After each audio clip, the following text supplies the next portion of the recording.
បាទជំរាបសួរហើយគឺសួស្តីបងប្អូនទាំងអស់គ្នាថ្ងៃនេះគឺយើងមានមុខម្ហូបថ្មីយ៉ាងបងប្អូនថ្ងៃនេះគឺយើងយកមាន់យក្សតែម្ដង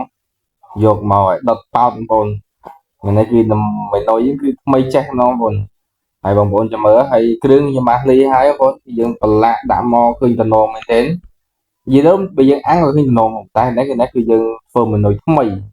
គឺដុតប៉ោតមានបន្លែមានអីបងប្អូនយើងដាក់ឲ្យមានដលងបារាំងមានម្ទេសខ្លោកហើយនឹងមានឲ្យត្រាប់អីហ្នឹងទៅបងត្រាប់ឲ្យក្រគោបងប្អូនហើយយើងដាក់ចូលក្នុងកតោយើងហើយអញ្ចឹងយើងនឹងអ៊ុតថាឲ្យបន្ទាប់ពីខ្ញុំដាក់ក្នុងភ្លើង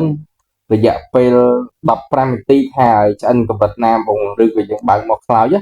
យើងចាំអ៊ុតតោះ